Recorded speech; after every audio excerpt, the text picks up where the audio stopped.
आज हम पढ़ेंगे क्लास 9 में मैथ्स रियल नंबर्स। तो रियल नंबर्स का थोड़ा सा हम इंट्रो देखते हैं कि आखिर एक्चुअली रियल नंबर्स है क्या। उसके बाद ये जो डेफिनेशंस यहाँ बोर्ड पे लिखी है इसके बारे में हम और डिस्कस करेंगे। तो रियल नंबर्स क्या हैं? तो मैथ्स की सबसे बड़ी खासियत यही होती है कि ज़्यादातर जो वर्ड्स यूज होते हैं जिनकी मीनिंग्स में लोगों को कन्फ्यूजन होता है, आपको कन्फ्यूजन होता है, उसकी जो डिक्शनरी मीनिंग होती है और एक्चुअल मीनिंग अप्रॉक्सीमेटली सेम होती है। इस चीज़ का आप खासा ख्याल रखना। तो यहाँ पे टॉपिक क्या है? रियल नंबर्स है। तो रियल नंबर का क्या मतलब होता है? कोई भी ऐसी चीज जो इमेजिनरी ना हो, यानी कि वो चीज आप देख सकते हो, वो चीज आप फील कर सकते हो, वो आप डे टू डे लाइफ में एक्सपीरियंस करते हो कि हाँ ये चीज है, एग्जिस्ट करती है। तो ऐसी चीजों को ही रियल नंबर्स कहते हैं। बाकी जैसे जैसे हम डिटेल्स में और आगे चलते जाएंगे और हम इसे एक्सपैंड करके देखेंगे कि ये छोटी छोटी बिट्स होती क्या है। अब हम थोड़ा देखते हैं इसके टाइप्स क्या क्या होते हैं। तो सबसे पहले है आपका नेचुरल नंबर्स। तो नेचुरल नंबर्स क्या होती है? अगेन मैंने कहा डिक्शनरी मीनिंग पे जाओ, नेचुरल, जो चीज आर्टिफिशियल नहीं है, यानी कि वो चीज आप अपने लाइफ में एक्सपीरियंस करते हो। इसका सिंपल बेसिक डेफिनेशन है ऐसे नंबर जिनको हम काउंट कर सकते हैं। मैंने यहां बोर्ड पे भी लिखा है counting numbers are called natural numbers.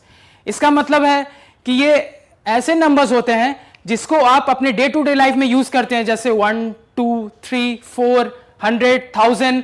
इसकी कोई लिमिट नहीं है लेकिन ये काउंटेबल है। इस चीज का खासा ध्यान रखना है। इसकी कोई लिमिट नहीं है लेकिन ये काउंटेबल है। तो ऐसे नंबर्स को रियल नंबर्स कहते हैं। अगर मैं नंबर लाइन पे इसे रिप्रेजेंट करूं तो आप ध्यान देना, यहां से मैं शुरू कर रहा हूं और मैं चलता चला जा रहा हूं।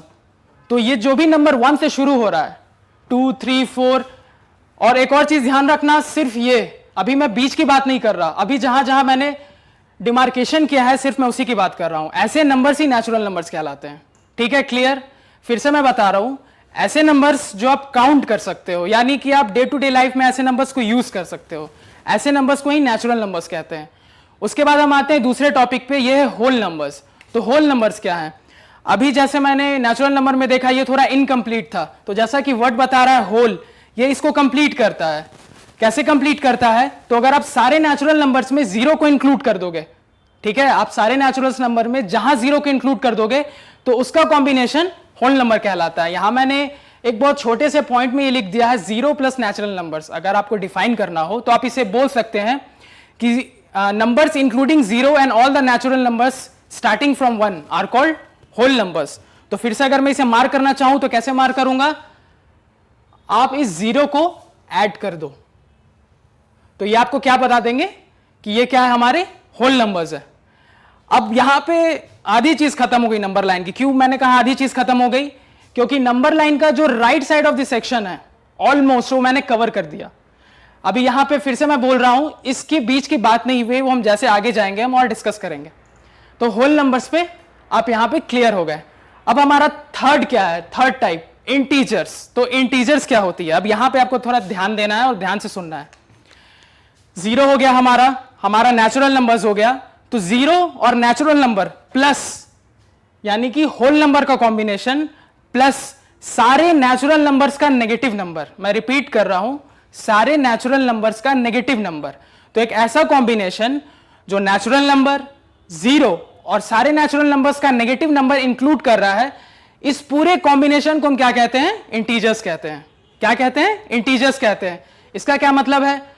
जीरो है, सारे नेचुरल नंबर्स है और इसके सारे नेगेटिव नंबर्स। आप देख सकते हो -1 -2 -3, इसके कॉरस्पॉन्डिंग पॉजिटिव नंबर्स क्या क्या है? 1 है, -1 के कॉरस्पॉन्डिंग, 2 है, -2 के कॉरस्पॉन्डिंग, 3 है, -3 के कॉरस्पॉन्डिंग। तो अब मैं बात करूं तो हमारा पूरा नंबर लाइन होल वे में कवर हो गया है। यानी कि मैं ये कह सकता हूं कि ये चीज यहां से शुरू हुई है और ये एक्सटेंड कर रही है। यानी अब कोई भी ऐसी चीज नहीं बची नंबर लाइन पे जो मैंने कवर नहीं की। यानी हमारा पूरा नंबर लाइन इस बेसिक 3 डेफिनेशंस पे खत्म हो गया। हम जो मैक्सिमम टाइम्स नंबर्स यूज करते हैं वो आपको इसी फॉर्मेट में मिलेंगे और ये इजीएस्ट नंबर्स होते हैं। इजीएस्ट नंबर्स मैं क्यों कह रहा हूं? अभी मैंने आपको रैशनल नहीं बताया है, तो उस तक आप यही जानो कि आप क्लास 5 या उससे कम जो मैथमेटिक्स में बेसिकली नंबर्स यूज करते हो यही नंबर्स होते हैं। अब इंटीजर्स यहां पे खत्म नहीं होते हैं। इंटीजर्स फिर 2 सब सेक्शन में डिवाइडेड है। अब मैंने आपको इंटीजर की डेफिनेशन में ही बताया कि ऐसे नंबर जिनका नेगेटिव एग्जिस्ट करता है, ठीक है, तो ऐसे नंबर्स कॉम्बिनेशन में क्या कहलाते हैं? इंटीजर्स कहलाते हैं। ठीक है, तो यहां ध्यान देना बहुत इंपॉर्टेंट है। 1 से हम स्टार्ट करेंगे, ठीक है, 1 से स्टार्ट करेंगे, 1 के बाद 2, 3, 4 करस्पॉन्डिंग जाते जाते हम बहुत आगे तक जा सकते हैं, इसकी कोई लिमिट नहीं है। तो इन सारों को हम क्या कहते हैं? इनको हम कहते हैं पॉजिटिव इंटीजर्स। क्या कहेंगे हम इन्हें? Positive integers. क्यों पॉजिटिव इंटीजर्स कहेंगे? क्योंकि ये सारे क्या है? पॉजिटिव नंबर्स है। नेचुरल नंबर के डेफिनेशन में ये आता है कि ऐसे इंटीजर्स जो कि पॉजिटिव हो। तो आप नेचुरल नंबर को एक दूसरे तरीके से फिर से डिफाइन कर सकते हो। कैसे डिफाइन करोगे? All positive integers are called natural numbers. बहुत ध्यान से सुनना, all positive integers are called natural numbers. यानी आप इस डेफिनेशन से यहां भी जा सकते हो, यहां से यहां भी जा सकते हो। मेरे बताने का आपको इंटेंशन यही है कि आप किसी एक चीज पे डिपेंडेंट ना रहो, आप बहुत ही छोटी छोटी क्लैरिटीज पे डिपेंडेंट रहो, ताकि जब आप सवाल बनाओ और जहां पे कोई भी सवाल कॉम्प्लेक्स होता है या कोई भी क्वेश्चन आपको कंफ्यूज करने की कोशिश करता है, तो वो हमेशा क्या करेगा? वर्ड्स ऐसे पुट कर देगा जिसे पढ़ो और आप फिर सोचो ये तो मैंने कभी पढ़ा ही नहीं था, लेकिन वो आपका पढ़ा हुआ होता है। इसलिए हमेशा छोटी छोटी चीजों को बहुत ज्यादा ध्यान देना है। अब हमने यहां पे क्या देखा था? Positive integers. तो अब पॉजिटिव वर्ड आया तो नेगेटिव वर्ड आएगा। तो अब यहां से तो आपको क्लियर हो रहा होगा मैं क्या कहना चाह रहा हूं। तो -1 से शुरू होने वाले सारे इंटीजर्स जो कि नंबर लाइन में उस तरफ, किस तरफ? नंबर लाइन में लेफ्ट साइड बहुत आगे तक जा रहे हैं। आगे तक कहां तक? मैं वर्ड यूज करता हूं इंफिनिटी। इंफिनिटी यानी अनंत, इसका कोई एंड नहीं है। एंडलेस तरीके से -1 से स्टार्ट करते हुए ये इंफिनिटी तक जा रहे हैं। ऐसे नंबर्स को मैं क्या कहूंगा? Negative integers. Negative integers. तो अब मैं आपको बोलूं कि इंटीजर्स क्या है, तो it is a combination of positive integers and negative integers. Clear है? इतना सही है? नहीं है। आपने ये मेरे से पूछा नहीं कि सर जीरो कहां गया। जीरो को तो ना मैंने पॉजिटिव साइड बताया ना नेगेटिव साइड बताया, तो जीरो क्या है? तो यही जीरो की खासियत है। आप किसी भी चीज को सॉल्व करते हो और जीरो आता है, इसके आगे प्लस साइन लगा रहे या माइनस साइन लगा रहे, आप हमेशा सॉल्यूशन में या सॉल्व करते समय अगर जीरो आ जाए, आप हमेशा जीरो ही लिखते हो। इससे क्या पता चलता है? जीरो एक ऐसी क्वांटिटी है जिसका कोई मैग्नीट्यूड नहीं है। अगर मैं आसान शब्दों में कहूं तो जीरो एक ऐसी क्वांटिटी है जिसकी कोई वैल्यू नहीं होती, मतलब वो एग्जिस्ट ही नहीं करता है। तो ऐसी क्वांटिटी पे साइन का कोई सिग्निफिकेंस नहीं होता है, तो इसलिए जीरो पे साइन का कोई इंपॉर्टेंस नहीं है। इसी वजह से ना मैं इसे पॉजिटिव साइड रख सकता हूं ना नेगेटिव साइड रख सकता हूं। तो अब मैं आपको कहूं कि आप इन दोनों वर्ड्स को यूज करके मेरे लिए इंटीजर्स की डेफिनेशन कंप्लीट करिए, तो आप मेरे को क्या बोलोगे? Sir, it is the combination of positive integers, negative integers and zero. The combination is called integers. इतना क्लियर है आपको? तो ये हमारा था बेसिक नंबर लाइन। अब जो मैं आपको बार बार बोल रहा था कि नंबर लाइन में अभी हमने जो देखा, इसमें बस एक पर्टिकुलर सेक्ट देखा है। नंबर लाइन हमने नो डाउट पूरी की पूरी कवर कर ली है, लेकिन सिर्फ एक पर्टिकुलर सेक्ट देखा है।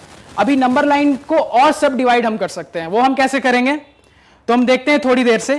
पहले हम कुछ छोटी छोटी चीजें देख लेते हैं। यहाँ पे कुछ स्मॉल क्वेश्चंस उठते हैं ट्रू फॉल्स के, जो हो सकता है आपके एग्जाम में 1 मार्क्स क्वेश्चन में आ जाए, 2 मार्क्स क्वेश्चन में आ जाए, या हो सकता है 2 मार्क्स क्वेश्चन में आपको थोड़ा एक्सप्लेन करने बोला जाए। तो वहां पे हम आपको टेस्ट करते हैं कि जो मैंने अभी आपको बताया वो आपको कितना समझ में आया है। अगर मैंने आपको एक स्टेटमेंट बोला all natural numbers are whole numbers, तो आप क्या बताओगे? ट्रू या false? All natural numbers are whole numbers. आपको कोई भी कंफ्यूजन हो, आप तुरंत नंबर लाइन देखो और वेरीफाई करो कि मैं क्या कहना चाह रहा हूं। मैं आपसे ये पूछ रहा हूं कि क्या सारे नेचुरल नंबर होल नंबर होते हैं? तो बिल्कुल होते हैं, क्योंकि होल नंबर की डेफिनेशन ही क्या होती है? नेचुरल नंबर में अगर मैंने जीरो इंक्लूड कर दिया, तो आप क्या सोल्यूशन बताओगे? ट्रू। सबसे पहला स्टेटमेंट। मेरा दूसरा स्टेटमेंट, अगर मैं आपका इसका कन्वर्स बोलता हूं, कन्वर्स क्या होगा? All whole numbers are natural numbers.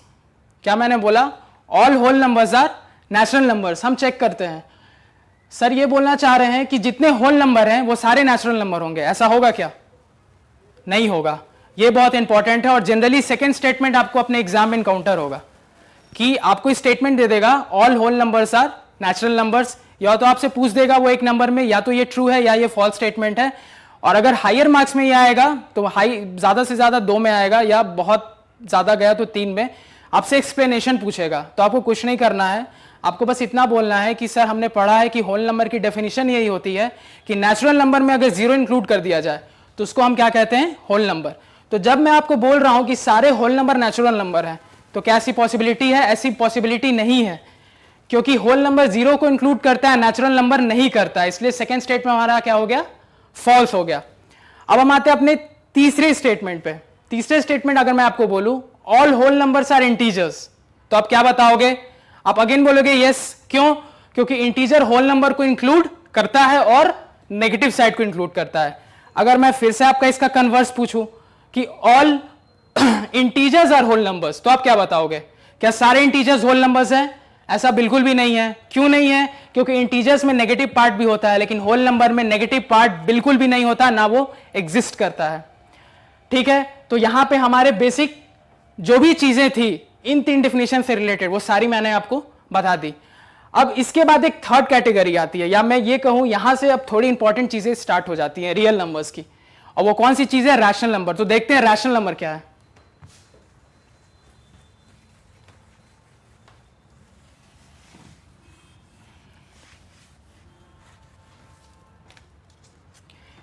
इसकी डेफिनेशन हम ये कहते हैं, any number in p by q form such that q not equal to 0 are called rational numbers.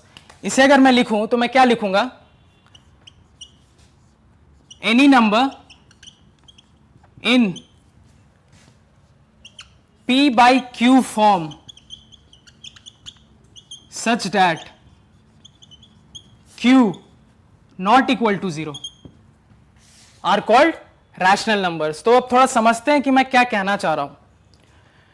कोई भी ऐसा नंबर जो इस फॉर्मेट में हो, कौन से फॉर्मेट में?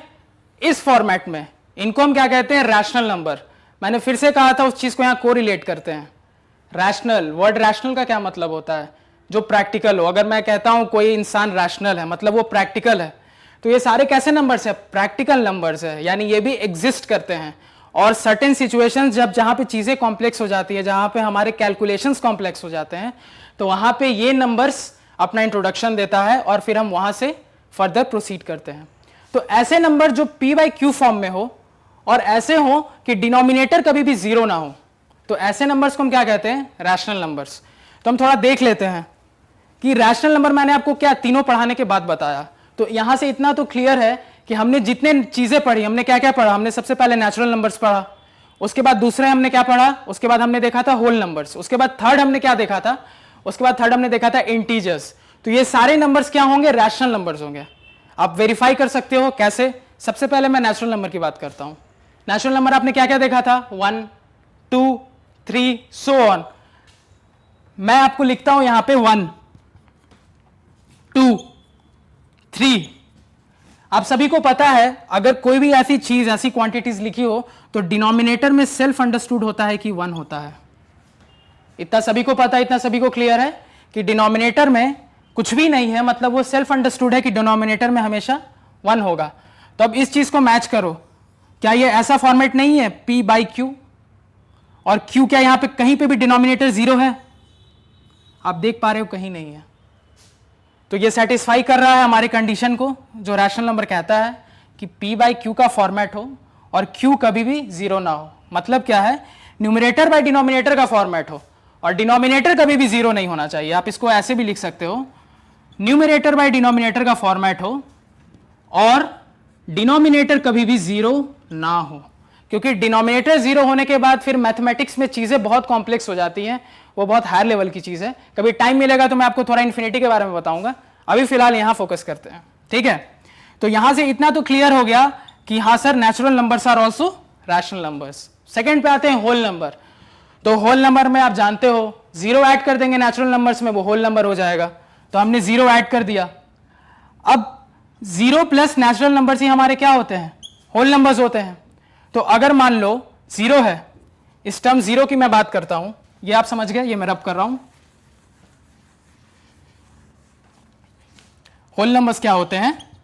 Natural numbers plus 0। ये ओ नहीं है, ये 0 है, ध्यान देना इसे। ठीक है, तो 0 को मैं फिर से अगेन क्या 0 by 1 नहीं लिख सकता? मैंने आपको जस्ट बताया था कोई भी नंबर नॉर्मली लिखा हो तो सेल्फ अंडरस्टूड होता है कि डिनोमिनेटर में हमेशा 1 होगा। क्या होगा? 1 होगा। तो 0 भी 0 by 1 के फॉर्मेट में आ गया। अब आप इसे मैच करने की कोशिश करो। न्यूमरेटर बाय डिनोमिनेटर का फॉर्मेट है और डिनोमिनेटर 0 नहीं है। यहां ध्यान देना बहुत अच्छे से, डिनोमिनेटर जीरो नहीं है। इस डेफिनेशन में कहीं ये नहीं कहा गया है कि न्यूमरेटर जीरो नहीं होना चाहिए। कहीं आप इस डेफिनेशन को ऐसे लेके ना कंफ्यूज होना कि सर ने ठीक है फॉर्मेट बताया पी बाई क्यू का हो और उसके बाद सेकंड कंडीशन में ये बोला कि डी जीरो ना हो या फिर क्यू जीरो ना हो, लेकिन सर ने पी के बारे में कुछ नहीं बताया, सर ने एन के बारे में कुछ नहीं बताया। तो मैंने इनके बारे में इसलिए कुछ नहीं बताया क्योंकि इनका कोई सिग्निफिकेंस नहीं है, ये कुछ भी हो सकते हैं, यानी ये पूरे नंबर लाइन में किसी भी चीज को रख सकते हैं। क्या ध्यान देना, पी हमारे इस पूरे नंबर लाइन में जितनी भी चीजें हम मार्क कर सकते हैं वो सबको इंक्लूड कर सकता है, क्यू भी सबको कर सकता है, बस किसको छोड़कर, ये जीरो को छोड़कर। ठीक है, तो जीरो भी हमारा क्या हो गया, जीरो भी हमारा क्या हो गया, रैशनल नंबर्स हो गया। तो यानी सारे होल नंबर हमारे क्या होंगे, रैशनल नंबर हो गए। अब थर्ड क्या बचा हमारा, इंटीजर। तब थोड़ा इंटीजर के बारे में देखते हैं। इंटीजर्स क्या था, इंटीजर्स कुछ नहीं था, जितने भी हमारे नेचुरल नंबर हैं उसमें जीरो जोड़ दिया तो होल नंबर हो गए, और इन नेचुरल नंबर के जितने भी नेगेटिव नंबर्स होंगे, नेगेटिव पार्ट्स होंगे, उनको ही हम क्या कहते हैं, उन्हीं कॉम्बिनेशन को हम क्या कहते हैं, इंटीजर्स। तो अगर मैं आपको कहूं किसी इंटीजर को आप मेरे को रिप्रेजेंट करके दिखाओ, तो मान लो मैं नंबर लाइन में तीनों चीजें लेता हूं, मैं 3 नंबर सेलेक्ट करता हूं। मान लो यहां से मैंने 3 सेलेक्ट किया, मैंने 3 लिखा। 3 एक इंटीजर है, बिल्कुल है। कौन सा इंटीजर है, पॉजिटिव इंटीजर है। मैं एक दूसरा नंबर लेता हूं 0। 0 कैसा है, पॉजिटिव या नेगेटिव, कुछ भी नहीं है, सिर्फ इंटीजर है। अगर आपसे कोई 0 के बारे में पूछे तो बस ध्यान से आपको इतना ही बोलना है कि sir 0 is a integer but it is neither a positive integer nor an negative integer. उसके बाद हम थर्ड सेक्शन पे आते हैं। मान लो यहां से मैंने क्या ले लिया, -5 ले लिया, चलो -5 लिख देते हैं। ठीक है, तो इस एग्जाम्पल से, इस सेट से मुझे सारी चीजें कवर हो गई। कौन सी सारी चीजें कवर हो गई मुझे, पॉजिटिव पार्ट, नेगेटिव पार्ट और जीरो। इसी का कॉम्बिनेशन क्या है हमारा, इंटीजर्स है। ठीक है, तो अगेन मैंने आपको बताया है कोई सा भी नंबर हो उसके डिनोमिनेटर में कुछ नहीं है, यानी सेल्फ अंडरस्टूड है, क्या है, 1 है। तो अगेन ये क्या पी बाई क्यू का फॉर्मेट नहीं है, पी कुछ भी होल्ड करके रख सकता है। मैंने आपको बताया है पी की कोई लिमिटेशन नहीं है, पी कुछ भी होल्ड करके रख सकता है। क्यू की बस एक छोटी सी लिमिटेशन है कि क्यू कभी भी जीरो ना हो, यानी कि डिनोमिनेटर कभी भी जीरो नहीं होना चाहिए। तो हमारे सारे इंटीजर्स क्या हो गए, रैशनल नंबर्स हो गए। इतना आपको क्लियर है। तो अगर मैं फिर से जो मैंने 3 स्टेटमेंट्स यानी 3 × 2 6 स्टेटमेंट्स वहां पे बताई थी, उसको अब यहां पे एक्सटेंड करने की कोशिश करूं और मैं आपसे पूछूं, अब ध्यान से सुनना क्या क्या स्टेटमेंट्स है। मेरा सबसे पहला statement, all natural numbers are rational numbers, true या फॉल्स। आप क्या बोलोगे कि मैं आपको बोल रहा हूं क्या सारे नेचुरल नंबर रैशनल नंबर होंगे, आप बोलोगे हां सर होंगे। ठीक है, क्यों होंगे, हमेशा पी बाई क्यू फॉर्मेट में होंगे, जबकि क्यू जीरो नहीं होना चाहिए। सेकेंड स्टेटमेंट में आपको बोलूं ऑल रैशनल नंबर्स आर क्या, नेचुरल नंबर्स। सेकेंड स्टेटमेंट ध्यान से सुनना, all rational numbers are natural numbers. क्या ये स्टेटमेंट ट्रू होगा, क्या सारे रैशनल नंबर नेचुरल नंबर हैं, ऐसा तो कोई जरूरी नहीं है, क्योंकि जब मैं नेचुरल की बात करता हूं तो मैं सिर्फ पॉजिटिव साइड की बात कर रहा हूं, मैंने नेगेटिव के बारे में कुछ नहीं बोला, मैंने जीरो के बारे में कुछ नहीं बोला। तो सेकेंड स्टेटमेंट क्या हो गया हमारा, फॉल्स हो गया। अगेन जो भी कन्वर्स स्टेटमेंट होता है वो ज्यादा इंपॉर्टेंट है, उस पर आपको ज्यादा फोकस करना है। क्यों करना है, क्योंकि कन्वर्स स्टेटमेंट में ही कंफ्यूजन होता है और वहीं पे लोग गलती करते हैं, तो वो आपको गलती नहीं करनी है। आपको बहुत ही क्लियर रहना है कि किसी भी नंबर लाइन पे मैं किसी भी नंबर की बात कर रहा हूं तो मैं किस हद तक एक्सटेंड कर रहा हूं और उसकी डेफिनेशन नंबर लाइन पे कहां से कहां तक है, कहां से कहां तक वो अपने आप को होल्ड करके रखता है उस नंबर लाइन पे। ठीक है, अब हमारा ये क्लियर हो गया, नेचुरल नंबर और रैशनल नंबर में आपको कभी कंफ्यूजन नहीं होगा। उसके बाद मैं आपको सेकंड स्टेटमेंट बोलता हूं। सेकंड स्टेटमेंट में आपको क्या बोल रहा हूं कि all whole numbers are rational numbers. फिर से ध्यान देना, all whole numbers are rational numbers. तो सारे होल नंबर रैशनल नंबर हैं, है कि नहीं है, बिल्कुल है। क्यों है, क्योंकि अभी हमने देखा कि पूरे होल नंबर को हम रैशनल नंबर की तरह रिप्रेजेंट कर सकते हैं, कैसे, पी बाई क्यू फॉर्मेट में।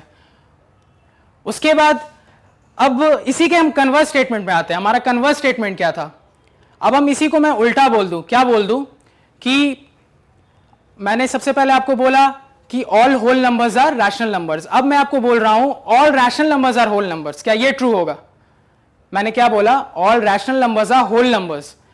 तो जब मैं रैशनल नंबर की बात कर रहा हूं तो मैंने पूरे नंबर लाइन को कवर कर लिया। पूरे नंबर लाइन को ऐसा कवर किया कि अब तो हम डिनोमिनेटर की भी बात कर रहे हैं और एक तरफ मैं सिर्फ होल नंबर की बात कर रहा हूं, तो ये कभी भी ट्रू नहीं होगा क्योंकि ये पूरे सेक्शन को इंक्लूड नहीं कर रहा है। तो हमारा सेकेंड स्टेटमेंट क्या होगा? गलत होगा।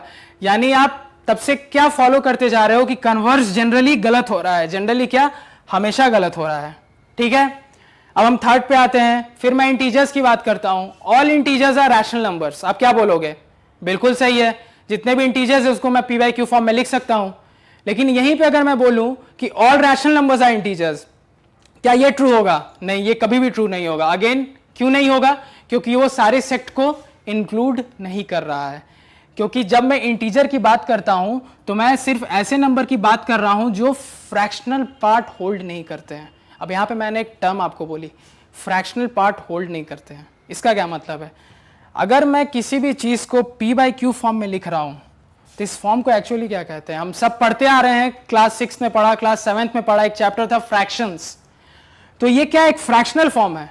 और कोई भी चीज अगर फ्रैक्शनल फॉर्म होती है तो उसमें क्या होता है? एक न्यूमरेटर होता है और एक डिनोमिनेटर होता है। तो अगर न्यूमरेटर और डिनोमिनेटर एग्जिस्ट कर रहा है तो वो फ्रैक्शनल पार्ट है। और फ्रैक्शनल पार्ट हमेशा दो इंटीजर्स के बीच में लाई करते हैं। इसका हमेशा आपको खासा ध्यान देना है कि फ्रैक्शनल पार्ट हमेशा नंबर लाइन पे इंटीजर्स के बीच में लाई करता है। तो यहां पे हमने जो क्वेश्चन मार्क को शुरुआत से रखा था कि नंबर लाइन हमारी पूरी कवर तो हो गई, लेकिन अभी भी क्या है? इनकम्प्लीट है। क्यों इनकम्प्लीट है? क्योंकि ये जो सेक्ट्स हैं, ये जो सेक्शंस हैं, इसको अभी भी मैंने खाली छोड़ा है। इसके बारे में मैंने कुछ नहीं बताया। तो ये क्या होल्ड करता है? इसको भी आप चाहो तो सब डिवाइड कर सकते हो। ये मैं भी आगे पढ़ाऊंगा जब मैं आपको एक्सरसाइजेस करवाऊंगा कि इसे आप फर्दर सब डिवाइड कर सकते हो और ये कोई ना कोई फ्रैक्शनल पार्ट रिप्रेजेंट करेगा। यानी पूरा इंटीजर नहीं, एक फ्रैक्शनल पार्ट। समझाने के लिए यहां पे एक हल्का सा आपको हिंट दे देता हूं। मान लो मेरे पास एक एप्पल है, ठीक है। अब मैंने क्या किया, ये एक एप्पल है, मैंने आपसे पूछा कि आपके पास कितने एप्पल है? आप बोलोगे सर एक है, ठीक है। आप पूरा एप्पल खा जाओ, आपसे अब कोई पूछेगा आपने कितने एप्पल खाए? आप बोलोगे सर मैंने एक एप्पल पूरा खा लिया। अगर मान लो कि आपकी एक छोटी बहन है, तो अब आप दोनों ने मिलकर इस एप्पल को एग्जैक्टली आधा कर दिया, ठीक है। अब मैं आपसे पूछूं कि हमारे पास कितने एप्पल है? एप्पल तो एक ही है, लेकिन अब दो पार्ट में डिवाइडेड है। क्या है? दो पार्ट में डिवाइडेड है। और मान लो आपने एक पार्ट खाया, आपकी सिस्टर ने भी एक पार्ट खा लिया, यानी कि पार्ट हमारे पास कितने थे? पार्ट हमारे पास थे दो। ध्यान देना, पार्ट हमारे पास थे दो। आपने कितने खाए? उसमें से एक। आपकी सिस्टर ने कितने खाए? एक, ठीक है। और इसी फ्रैक्शनल पार्ट को अगर मैं ऐड कर दूं तो आपको क्या मिल जाएगा? हमारा पूरा एप्पल। तो फ्रैक्शन कुछ नहीं होता है, अगर मुझे एक इंटीजर को सब डिवाइड करना होता है, ठीक है। ये तो मैंने आपको एक प्रैक्टिकल एग्जांपल से समझाया। किसी भी इंटीजर को अगर मुझे सब डिवाइड करना है तो उसके लिए मैं क्या यूज करूंगा? उसके लिए मैं हमेशा फ्रैक्शंस यूज करूंगा, ठीक है। और फ्रैक्शंस ही कंबाइन होकर क्या बना देते हैं? इंटीजर्स बना देते हैं। यानी ये जो सब डिविजन्स होंगे, अगर मान लो मैं इसमें सब डिवाइड करने की कोशिश करता हूं तो ये हमें क्या दे देगा? हमेशा फ्रैक्शनल पार्ट दे देगा, ठीक है। इतना सभी को क्लियर है? ओके फ्रेंड्स, और इसमें थोड़ा सा आगे हम और देख लेते हैं। इसमें मैं आपको क्या बता देता हूं, रैशनल नंबर आप सभी समझ गए। तो अब आपको कोई भी ट्रू फॉल्स का स्टेटमेंट आएगा तो आप फर्दर कभी कंफ्यूज नहीं होगे कि मैं क्या बोलना चाह रहा था या क्या कह रहा था। और जीरो को लेकर भी हमेशा क्लियर रहना अपने कंसेप्ट में, क्योंकि जो एग्जाम में क्वेश्चंस आते हैं इतने टॉपिक तक, वो बस इस चीज पे कॉन्सेंट्रेटेड होते हैं कि आपको या तो वो जीरो में फंसाने की कोशिश करेंगे, नहीं तो फिर आपको नंबर लाइन में नेगेटिव पार्ट पे ले जाएंगे या फ्रैक्शनल पार्ट पे ले जाएंगे। और आपको वो जो मैंने स्टेटमेंट्स और उसके ट्रू फॉल्स होने की बात की, उसके कन्वर्स जनरली एग्जाम में आते हैं, तो वहां आपको कंफ्यूज कभी भी नहीं होना है, किसी केस में नहीं होना है। Okay, thank you friends. फिलहाल इस